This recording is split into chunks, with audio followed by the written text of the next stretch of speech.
warahmatullahi wabarakatuh. Alhamdulillahirabbil alamin. Wassalatu wassalamu ala asyrofil mursalin sayyidina wa maulana Muhammadin wa ala alihi wa ashabihi ajma'in. Amma ba'du. Pada seluruh jamaah salat subuh rahimakumullah, seperti biasa mari kita awali pengajian ini dengan basmalah. Bismillahirrahmanirrahim. Qala al-muallif rahimahullah ta'ala wa nafa'ana bihi bi ulumihi fid dharain amin ya rabbal alamin.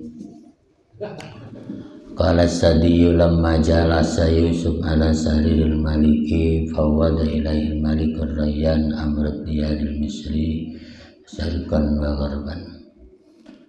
Falamma tamma amru Yusuf bil hukmi, tatkala Nabi Yusuf sudah sempurna tugas di bidang penegakan hukum, auhallahu ilaihi, maka Allah memberikan wahyu kepada Nabi Yusuf bi an yaj'ala tiflal ladzi syahida lahu wa huwa fil mahdi bil bara'ati waziran.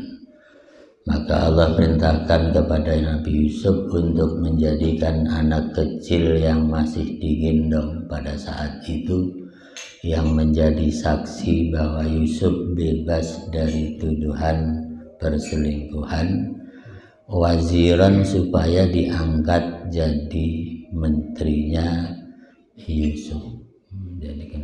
Wala yudayyi'u syahadatahu lahu, yang Yusuf jangan mengabaikan kesaksian bayi yang masih di ayun itu. Fattakhadhahu waziran, kemudian Yusuf pun mengikuti perintah Allah menjadikan anak tersebut menjadi menteri. Wa albasahu khul'atan, kemudian anak tersebut dikasih pakaian mewah. Wa arkabahu farasan, kemudian diajak naik kuda. Wa nudiya alaihi fil asfaq, lalu Yusuf menyeru di pasar-pasar, hadza jazaa'u man syahida bil haqqi, inilah balasan orang yang menjadi saksi terhadap kebenaran. Jadi kan waktu Yusuf dulu, ya sejarah yang kemarin itu, dapat tuduhan sebagai orang yang selingkuh itu kan Allah ciptakan anak kecil masih digendong, kemudian menjadi saksi mengatakan, bicara dengan fasih bahwa Yusuf lepas dari tuduhan perselingkuhan itu. Setelah Yusuf diangkat jadi Perdana Menteri sama Raja Rayyan, Allah nyuruh yang tadi itu anak kecil tadi, tentu setelah itu sudah bukan anak kecil lagi dulunya, ya diangkat jadi menteri. Kenapa? Karena Yusuf tidak boleh mengabaikan jasa anak kecil yang membebaskan Yusuf dari segala macam tuduhan sebagai saksi kebenaran. Nah, di sini bahasa kitanya, orang yang berjasa baik jangan dilupakan, ya, walaupun dulunya anak masih kecil. Ya, karena tidak semua orang tahu hikmah dibalik perbuatan baik anak kecil. Ya, karena anak kecil juga kan Allah ciptakan supaya jadi saksi, karena anak kecil itu pasti bebas dari kebohongan. Anak kecil itu kan jujur, ya, ngomongnya merah-merah, hijau-hijau. Nah, ini kemudian diangkatlah oleh Yusuf karena perintah Allah, anak yang dulunya pernah jadi saksi membela Yusuf dari tuduhan itu diangkat jadi menteri. Ya, karena diangkat jadi menteri, kemudian dikasih pakaian bagus, diajak naik kuda sama Yusuf, keliling sampai ke pasar-pasar dengan bahasa, saudara-saudara yang ada di jalan di pasar, ini di belakang saya, ini balasan orang yang menjadi saksi terhadap kebenaran, saksi yang benar, ya itu kata Yusuf sambil bawa kuda diboncengin di belakang anak yang tadi itu. Jadi orang Ya, orang yang dulunya nggak dilirik orang diangkat jadi menteri, dikasih pakaian mewah, diajak sama perdana menteri. Ya, namanya keramat numpang mujur. Orang sekarang nyebutnya keramat numpang mujur kan. Iya, orang pedesaan di bawah presiden, jadi keramat numpang mujur. Kalau presiden makan enak, dia ikut makan enak. Kalau di jalan dihadang polisi, dia nggak dihadang polisi. Ya. Karena rombongan orang penting. Ya. Nah, itu di sini Yusuf mengikuti apa yang diwahyukan Allah. Anak kecil yang pernah jadi saksi kebenaran Yusuf bukan orang yang selingkuh, lalu dikasih jabatan sebagai menteri dari perdana menteri yang bernama Yusuf, ya, menggantikan yang namanya Kitfir kemarin itu yang sudah meninggal. Ya, summa inna Yusuf as-Siddiq jadda wa jatahada fi amri zar'i ziyadatan anil adah. Kemudian Nabi Yusuf yang disebut as-Siddiq. Jadi Yusuf itu punya gelar as-Siddiq, ya. Jadi kalau zaman Nabi ada Abu Bakar as-Siddiq, dan ternyata Yusuf juga sejak itu dikasih sebutan as-Siddiq. Yusuf as-Siddiq, bukan Abu Bakar as-Siddiq. Kenapa? Karena Yusuf itu benar dan jujur dari kecil sampai dia jadi perdana menteri. Maka dengan sejarah yang bersih itu lalu dijuluki Yusuf as-Siddiq. Kemudian Yusuf as-Siddiq jadda wa jatahada. Dia bersungguh-sungguh serius fi amri zar'i untuk konsentrasi tentang masalah cocok tanam, pertanian dan sejenisnya, ziyadatan anil adah, sampai kemudian melampaui batas kebiasaan orang yang tanam menanam. Ya kan, kemarin kan diceritakan mau ada musim subur 7 tahun disusul dengan 7 tahun masa paceklik. Nah, ini Yusuf mengadakan tanam penanam, ngajak rakyat Mesir untuk menanam sebanyak-banyaknya. Bahkan di sini ziyadatan anil ada itu artinya melampaui target biasanya orang bertani dan berkebun. Jadi kalau biasanya nanam 3 hektar, ini bisa 20 hektar maksudnya, ya. Namanya pembukaan lahan pertanian dan perkebunan baru. Itu kalau bahasa sekarang mungkin begitu kali Pak Haji, ini zaman dulu. Ya, untuk menyongsong 7 tahun berikutnya yang paceklik maksudnya. Wabana Yusuf al-makhazin wa sammaha al-ihram. Kemudian setelah nanam beres, kemudian Yusuf membangun gudang pangan yang beliau kasih nama gudang al-ihram. Ya, ihram itu kan dari kata haram. Jadi bahasa Arab itu ada haram, ada haram. Kalau haram ya haram, ya kan. Tapi kalau haram artinya pikun. Kalau pakai haram artinya pikun. Ini namanya ihram. Artinya menyongsong saat orang tidak berdaya. Jadi ini gudang menyongsong saat paceklik ke depan. 7 tahun ke depan. Waduh, disimpan 7 tahun menyongsong paceklik 7 tahun. Jadi 14 tahun ya Pak Haji, ya. Persiapannya 7 tahun, simpan. Gudangnya gudang menyongsong krisis 7 tahun. Ya, kita krisisnya dulu berapa tahun ya? 99 sampai berapa itu? Krisisnya lama juga sih ya. Ya, tahun 98 itu kan krisis dunia lah ya Pak Haji, bukan krisis Indonesia aja. Indonesia krisis, semuanya krisis. Singapura krisis, Cina krisis, Korea krisis ya. Cuman ada yang cepat bangkit model Yusuf begini, ada yang tidak cepat bangkit. Ya, yang cepat bangkit Cina, Korea. Ya kalau Jepang memang nggak terlalu kena waktu itu ya, karena dia negara maju ya. Lah Cina bangkit ketika krisis 98 itu. Cina menghukum mati menterinya yang korupsi. Iya, 4 menteri bagian ekonomi dihukum mati oleh Cina. Ya, maka Cina bangkit langsung jadi negara kuat sekarang itu.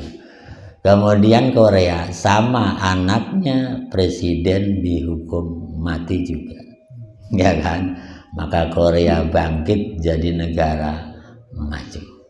Lah kitanya yang koruptornya diselamatin, maka sampai sekarang sempoyongan terus. Itu doang bedanya, ya kan Pak Haji ya? Iya, koruptornya dilindungi. Ya, jadi situlah beratnya reformasi itu di situ Pak Haji ya. Sampai sekarang, malah sekarang reformasinya masih geser lagi pengennya. Pengen balik lagi. Karena saya ingat tahun 98 itu kata Harmoko waktu itu Pak Haji ya. 20 tahun Golkar harus kuasa lagi. Sekarang itu mereka kencang-kencangan. Karena 20 harusnya kemarin ya. Berarti sekarang 25. Dulu ngomongnya 20 tahun Golkar harus kuasa lagi dengan cara-cara dia dulu gitu. Nah sekarang itulah ya Pak Haji ya. Balik lagi. Saya ingat sejarah itu. Ya terserah masyarakat gimana menyikapi itu ucapan waktu itu ya.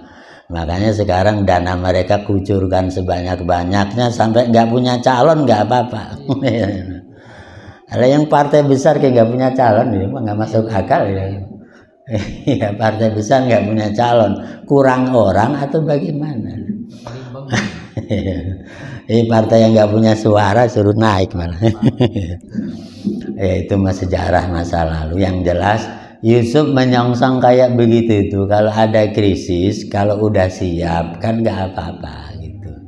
Ya makanya mumpung masih jaya, jaga kekayaan sebelum krisis. Gitu kan, ya.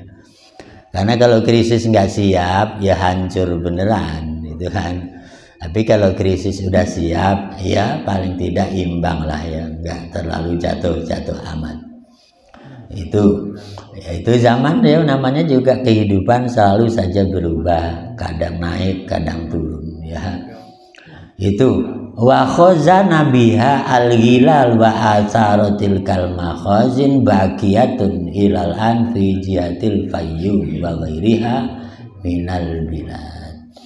Kemudian gudang yang besar tadi dibangun itu, lalu untuk apa? Oleh Yusuf, kata Yusuf, ini nanti buat nyimpan kekayaan panen kita.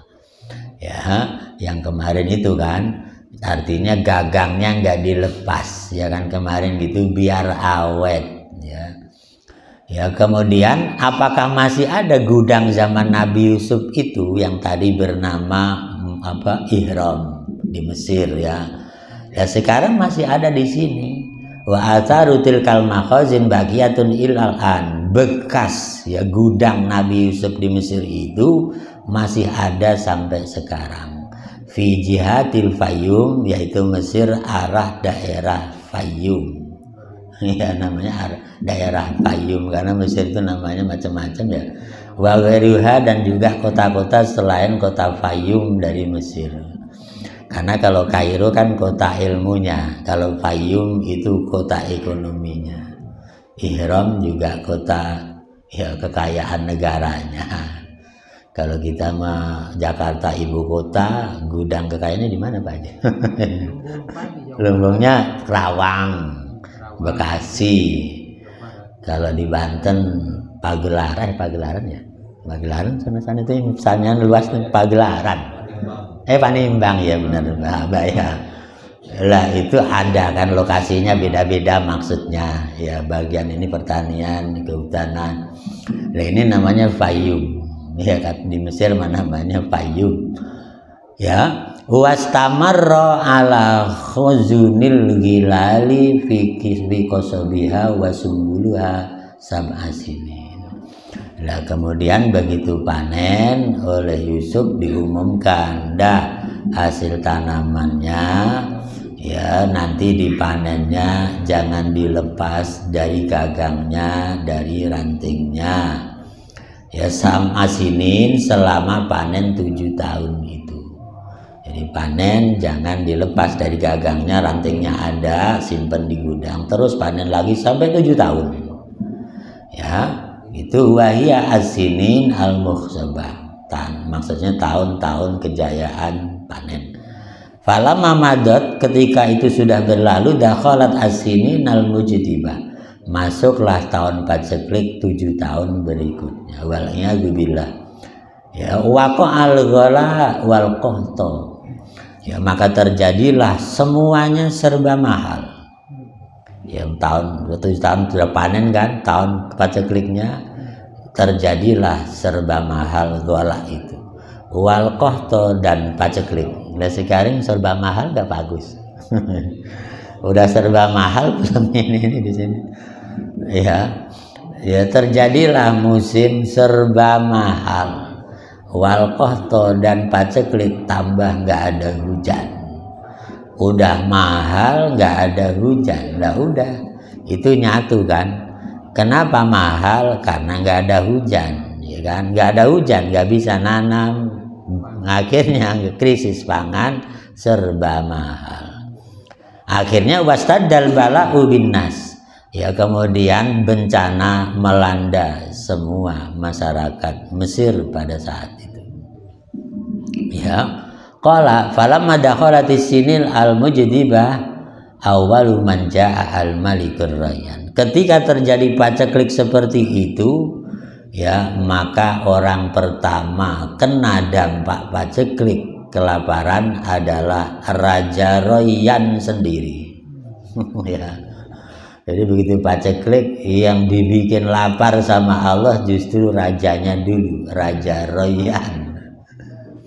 Ya itu manjaa awalu manjaa al malikur rayyan fantabaha mimmanamihi nisfal lail, ya wa huwa yasihul ju wal ju. Begitu dia lagi kelaparan, dia tidur di tengah malam dia ngimpi. Begitu ngimpi di sini yasihul alju ya begitu bangun malam-malam karena tidurnya kelaparan dia kan, Raja Rayyan malam-malam terbangun teriak-teriak saya lapar itu rajanya. Akhirnya pembantunya bikinin makanan tengah malam itu. Ya coba kalau kita krisis mahal begini yang kelaparan presidennya itu ya nakal ya. Harusnya ya banyak. Ini dia Allah ngasih taunya diri rajanya yang kelaparan duluan. Begitu mau tidur susah, pas tidur terbangun lapar luar biasa, teriak-teriak saya lapar. Fatahu tabbah, maka dia didatangi juru masak raja bil maidati dengan dibawain makanan. Ya faqala lahul malik ar-rayyan. Kemudian Raja Rayyan bilang kepada tukang masak yang bawain makanan tengah malam itu kan, man a'lamaka, siapa yang ngasih tahu kamu pembantuku, kok tahu kamu saya kelaparan gitu. Dengar kan tadi teriak-teriak dianya. Iya kan dia cuman teriak-teriak di kerajaan juga sebenarnya nggak kedengaran karena istana itu rapet. Orang pembantu rumah tangga di dapur juga gak kedengaran sebenarnya kalau kerajaan haji. Makanya di sini pantas ditanyakan, siapa yang ngasih tahu kamu saya lapar malam-malam? Ya, lalu dijawab oleh pembantu yang masak itu bi abi demi ayahku. Itu. Ya, ya'ti ja'iun hatta ji'tani bi ta'amin min ghairi ayu alimaka ahadun bi.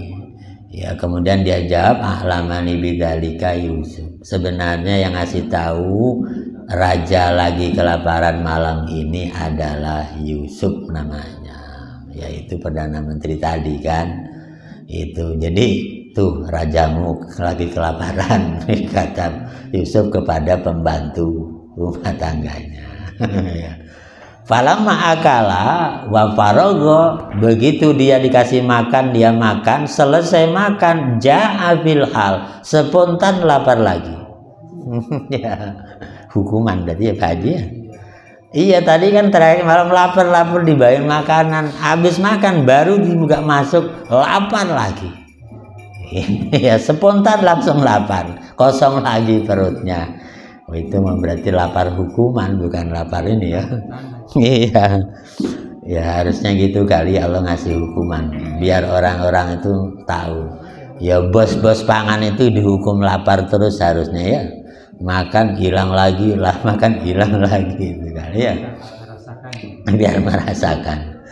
Wa dzalika hikmatun minallahi idza waqa'al qahtu wal ghala'u fan nafsu daiman ta'kulu. Ya, itulah hikmah dari Allah, apabila terjadi paceklik serba mahal, maka nafsu manusia selalu kurang dan kurang terus, tidak pernah kenyang. Gitu ya, memang gitu ya. Itu sunnatullah orang nyebutnya Pak Haji ya. Berarti sunnatullah. Padahal kalau nggak lagi paceklik, orang makan males gitu loh Pak Haji ya. Tapi ketika paceklik serba mahal, kenapa nafsunya pengen makan terus? Yang dimakan tuh ayah, bingung kan? Nafsunya pengen makan lagi, tapi yang dimakan tuh ayah lah itu. Itulah sunnatullah biasanya begitu. Makanya begini, kalau kita lihat ada meludan gitu Pak Haji, ini ketahuan di sini nih kan, iya kan? Iya, udah dapat berkat sebelah sana, muter lagi sebelah sana, gitu kan ya. Iya, kayak begitulah sunnatullah. Karena di rumahnya dia memang lagi nggak ada yang dimakan kan Pak Haji. Jadi nafsunya itu tinggi sekali. Ya, tapi bagi orang yang udah biasa makan kan, yang malah nggak tertarik, ya biasa aja gitu itu. Ya inilah namanya sunnatullah tadi itu. Rajanya yang biasanya makan ini malah dibikin lapar, makan lagi, lapar lagi, makan lagi, lapar lagi. Itulah hikmah dari Allah. Kalau terjadi paceklik serba mahal, justru nafsu makan nggak pernah puas, malah meningkat dan meningkat terus. Itu walau qala famassa Yusuf as-Siddiq biyadihi batna Malik ar-Rayyan fa'adhaballahu anhu alju. Kemudian Yusuf pun mengusap ya as-Siddiq dengan tangannya, diusapkan ke perut raja, maka Allah hilangkan rasa lapar sang raja. Itu menarik ya. Diobatkan. Ya, setelah dikasih makan kok nggak beres-beres, lapar lagi. Yusuf perdana menterinya, ya Allah, dipegang perutnya, berilah dia kenyang, gitu ya. Itulah artinya, kalau orang makan kenyang dan tidak kenyang bukan urusan makanan, tapi urusan kehendak Allah Azza wa Jalla. Itu. Makanya kan kalau kita habis makan, doanya gimana Pak Haji habis makan tuh? Alhamdulillahilladzi at'amana fa asbahana, atau at'amani fa asbahani wa saqani fa arwani. Yang pendek alhamdulillahilladzi at'amana wa saqana wa ja'alana minal muslimin. Tapi kalau yang terkait dengan ini, alhamdulillahilladzi at'amani fa asbahani wa saqani fa arwani. Bahasa Indonesianya, alhamdulillah bagi Allah yang telah memberiku makan kemudian dikasih kenyang. Itu. Dan telah memberiku minum, dibikin kenyang dengan minum juga. Artinya bikin kenyang dan tidak kenyang Allah, bukan makanan dan minumannya. Maka orang dilarang lupa diri bahwa yakin makanan bikin kenyang bisa murtad dalam akidah. Gitu kan ya Pak Haji ya. Dengan ini pasti saya kenyang, nggak boleh. Ya kan, tetap yang bikin kenyang Allah. Nyatanya Raja Rayyan dikasih makan baru habis sepiring, lapar lagi, habis sepiring, lapar lagi. Lah nggak beres-beres. Akhirnya didoakan Nabi Yusuf, perutnya dipegang, ya Allah kasih dia kenyang, ya kenyang. Itu kan artinya orang nggak kenyang-kenyang itu penyakit, gitu kan. Jadi ya namanya penyakit apa itu? orang makan nggak kenyang-kenyang itu penyakit. Ya, lah obatnya disuruh megang perutnya. Ya, yang megang siapa? Yang megang jangan dirinya, yang megang orang soleh yang jujur kayak Yusuf. Ya itu. Ya. Maksudnya minta doa orang yang soleh itu loh Pak Haji. Ya terserah lah, orang kayak Yusuf lah, orangnya jujur, orangnya baik, ya kan, empatik dengan siapapun. Ya gitu. Nah itu namanya soleh, bukan Pak Haji ya. Boleh jadi orang soleh itu raja, boleh jadi perdana menteri, boleh jadi orang awam, yang jelas banyak orang soleh di mana-mana. Ya kan gitu itu. Saya dulu pernah lagi lewat orang nabun. Ya pas orang nabun musim petasan Pak Haji. Saya masih kecil lagi main lewat gitu itu. Meledak petasan dari tabunan. Ya, sedangkan tabunan banyak kerikil, banyak segala kan. Waduh, mata saya seharian nggak ngelihat Pak Haji. Ini pada kebakar semua. Ya, tapi dulu kan nggak di rumah sakit Pak Haji ya, zaman dulu. Iya, nggak di rumah sakit. Pas bapak saya keluar, ya dia bawa air, diraupin gini nih. Terus melihat, ya sama orang tua dibawain air doa entah apa ya. Ya di situ pakai air tadi tuh, begini. Itu langsung lihat. Makanya mata saya nggak putih beneran kan Pak Haji, karena kena api dulunya, masih agak merah sampai sekarang ya. Tapi ngelihatnya enggak. Ya. Iya, bekas dulu kena itu kali petasan. Jadi kalau ada undang-undang polisi dilarang petasan sebenarnya benar gitu ya, gitu itu. Cuma namanya nafsu suka merduli kan gitu ya. Ya artinya begitu. Zaman Nabi juga ada itu, Rasulullah itu pernah didatangi orang buta. Jadi butanya dari lahir Pak Haji. Memang butanya bukan buta ada matanya, memang buntu ini nggak ada matanya. Ininya aja nggak ada gitu. Tapi hidup gitu. Datang ke Rasul, ya Rasul, saya ini hidup tapi nggak punya mata. Ya kan, Anda kan seorang Rasul, doanya pasti mustajab. Tolong sih doakan saya Rasul biar bisa melihat. Gitu kan. Nabi bahasanya gini aja sih, pilih antara dua. Kalau mau kamu sabar dengan butamu, maka pahalamu besar, kata Nabi. Tapi kalau kamu mau berdoa, ya bisa silahkan doa biar punya mata. Itu kata Nabi. Dia ngotot lagi, ya Rasul, maksud saya bukan saya yang doa, Rasul yang doa. Gitu. Ya udah, tunggu sebentar, kata Rasul. Rasul masuk rumah, wudhu, sholat hajat 2 rakaat. Habis itu Nabi keluar. Ya, kemudian orang itu diusap mukanya oleh Rasul begini. Langsung ada matanya. Ya artinya apa? Semuanya kehendak Allah. Gitu itu loh. Kalau butuh apa-apa juga begitu. Nah di sini nyatanya Raja Royan yang nggak kenyang-kenyang diusap perutnya sama Yusuf. Waktu itu sudah jadi perdana menteri.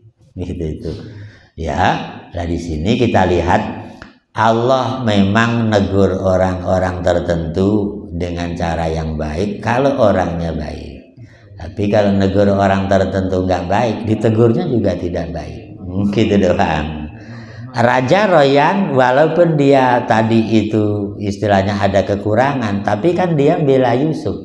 Ketika Yusuf dapat fitnah dari perdana menteri Kifir gitu kan. Akhirnya Yusuf yang kemudian bela Royan. Ya tegurannya bagus kan, diselamatkan lagi. Gitu. Tapi kalau orang itu misalnya nggak baik, ditegurnya nggak baik juga sama Allah. Gitu kan. Entah dikasih musibah lah, dikasih apa gitu itu. Nah, itulah namanya hikmatullah yang disebut rahasia Allah tadi itu.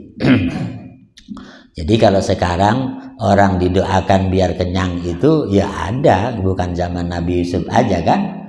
Itu Fakana qala wa amma ahlu Misr fakanu yakuluna wa la yasba'una.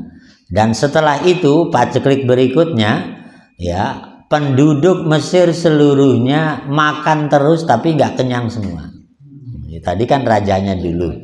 Ya, penyakit berikutnya rakyat Mesirnya, masyarakatnya makan aja tapi nggak pernah kenyang-kenyang. Ya gini ya.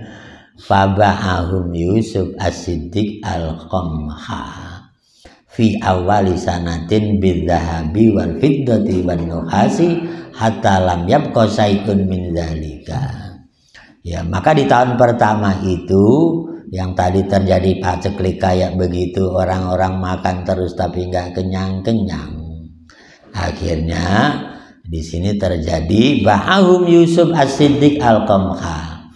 Maka Yusuf menjual kepada mereka itu al-qamha, gandum kan ya, fi awali sanatin, di tahun pertama paceklik, dijual bizahabi, ditukar dengan emas, wal fiddati dan perak, wan nuhasi dan tembaga, hatta lam yabqa syai'un min dzalika, sampai tidak tersisa sama sekali ya.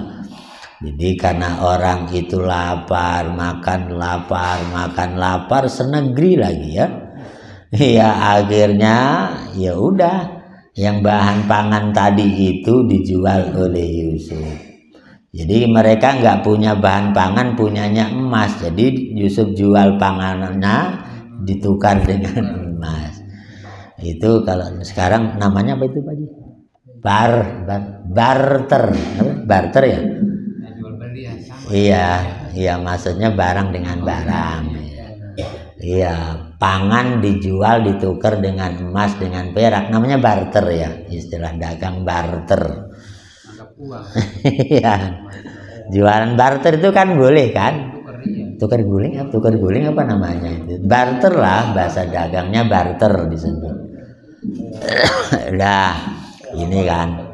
Ya kalau zaman Gus Dur dulu kan pesawat Habibie ditukar dengan beras dari Thailand. Thailand mana waktu itu ya? Lupa sejarahnya. Iya artinya begini. Namanya ngatur masyarakat, yang paling dibutuhkan itu yang harus didahulukan, gitu maksudnya. Lewat barter boleh, lewat uang juga boleh, gitu kan. Jangan negaranya kelaparan malah cerita mewah-mewah, ya salah. Gitu. Apa yang dibutuhkan itulah yang harus diatasi. Kalau sekarang yang dibutuhkan krisis beras, ya itulah yang harus diatasi. Bukan malah yang enggak gitu kan. Yang kemana-mana. Jadi kebutuhan dasar itu yang harus diselesaikan dulu. Ya sama juga orang mosok nggak makan beli HP mahal gitu kan Pak Haji, itu kan nggak masuk akal ya kan. Makanya ya itulah aturan kebijakan. Makanya kalau kita baca di dalam usul fikih itu kan masruful imam manutul bil maslahah, kebijakan pemerintah harus didasarkan kepada kemaslahatan umum kan, itu dalam hukum Islam kayak begitu. Jadi yang dibutuhkan mayoritas itulah yang harus ditangani lebih awal. Ya cuman gitu Pak Haji, namanya juga manusia punya nafsu ya. Kadang-kadang kurang adil. Ya kan, karena saya nggak milih dia, kelaparan juga nggak dikasih. Nah itu akhirnya kan jadi ruwet di situ kan ya. Ya kan? Ya bagi beras, yang lain partai nggak dikasih. Ini itulah nafsu kadang-kadang. Ya kan ya. Iya kan? Ini malahan yang makmur dikasih. Lagi mana ceritanya? Ya karena alasannya tadi nafsu. Nafsu apa? Nafsu ambisi. Disebutnya nafsu ambisi. Itu kan ya. Akhirnya dari jabatan negarawan turun jadi politisi. Dia harusnya negarawan kan turun jadi pendeta, bukan negarawan turun lagi. Masa presiden turun jadi lurah? Lah ruwet amat. Ya enakan presiden lurah turun naik jadi presiden, jangan presiden turun jadi Pak Lurah. Nah itulah kadang-kadang kehidupan. Ya namanya juga kehidupan ya, manusia punya nafsu kayak begitu. Lah iyalah kalau Pak RT naik jadi lurah kan bagus. Tapi kalau Pak Lurah turun jadi RT ya keterlaluan amat ya. Ya kayak gitu. Oh gitu. Pensiun lurahnya. Iya biasanya mah nggak mau ya Pak Haji ya. Biasanya mah malu lah. Wong dulu RT saya atur, sekarang saya jadi RT lah itu. Itu kan Pak Haji ya. Iya. Iya gitu itu. Iya iyalah. Ya baguslah kayak Pak Wali Kota sekarang udah dokter naik jadi dekan dosen pasca. Itu bagus lah ya. Ya itu mau kisah zaman dulu kan jadi pelajaran bagus kan ya. Iya kisah zaman dulu begini jadikan pelajaran. Mau baca sejarah masa dibaca doang, enggak lah, ambil hikmahnya. Ya bahwa di balik sejarah Nabi Yusuf yang liku-liku ada hikmah yang kita ambil. Ya karena Yusuf itu mengalami derita dari sejak kecil sampai akhir hayat. Nah itu padahal kalau cerita ganteng Yusuf orang paling ganteng. Tapi kenapa ujiannya sepanjang hidup? Ya itu tuh. Artinya ada lebih, ada kekurangan. Ya kan? Makin ganteng makin banyak ujian. Makanya jangan jadi orang ganteng. Kata orang. Makin ganteng banyak ujian. Masa dijawab jangan jadi orang ganteng biar gak ada ujian.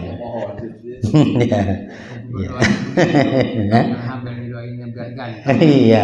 Iya, ada orang hamil doain bacain surat Yusuf. Kalau saya setuju kalau orang hamil bacain surat Yusuf setuju. Tapi saya lebih setuju kalau orang hamil bacain surat Muhammad.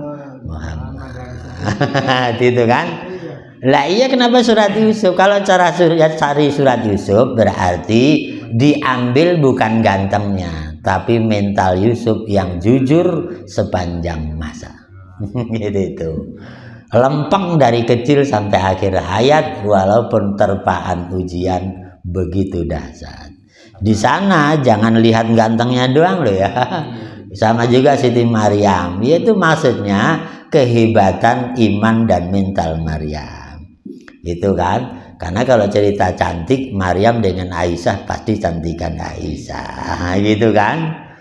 Itu loh. Ya kenapa bukan surat Muhammad gitu loh.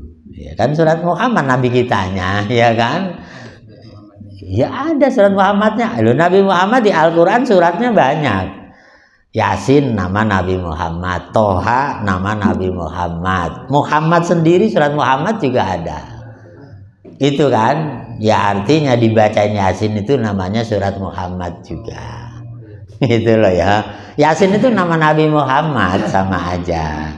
Nabi itu kan namanya ada Toha, ada Ahmad, ada Muhammad, ada Mudathir, ada Muzammil, ada Muhtadi, ada Murtado, ada Mukhayyar, ada Mustafa.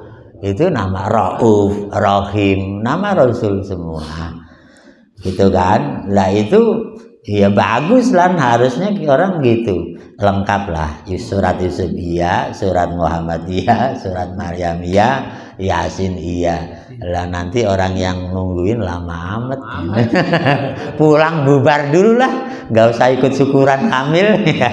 Orang yang dibacanya sejam ya. Ya itulah kadang-kadang. Ya cuman biasanya surat Muhammadnya diganti baca rawi ini. Iya Pak Haji ya. Ya surat Muhammadnya diganti dengan baca berzanji, baca rawi, baca sholawat. Ya, itu juga nggak ada masalah.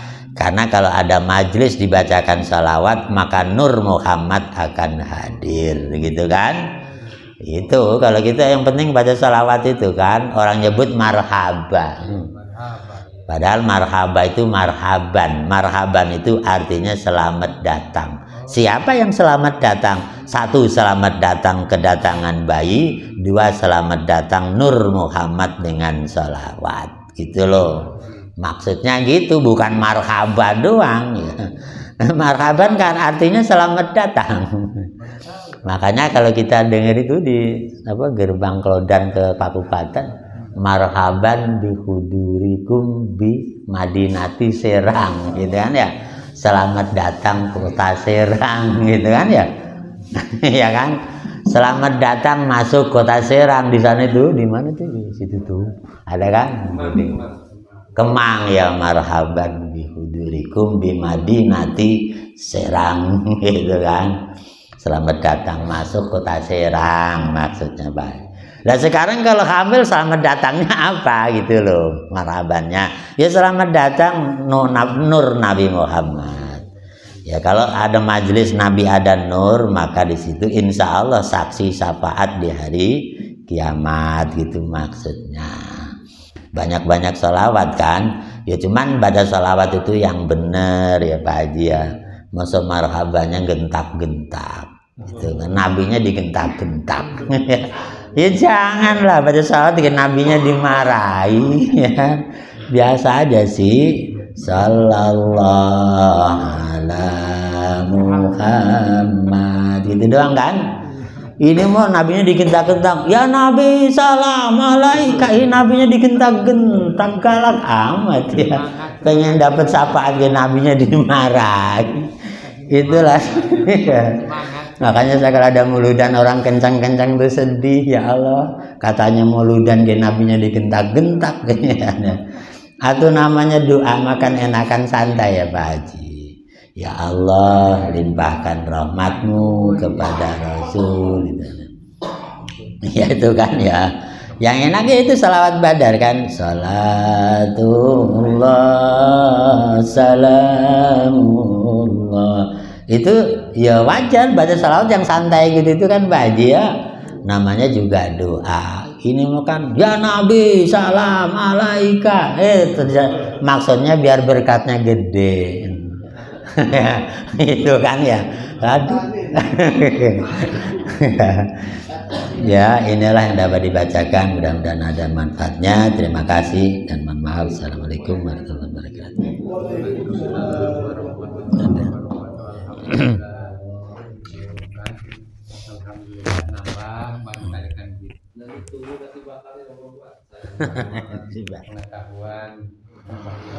Pengetahuan tambah pahala kali ini. Alhamdulillah.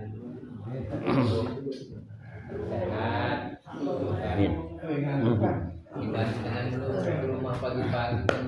Sehat rohani.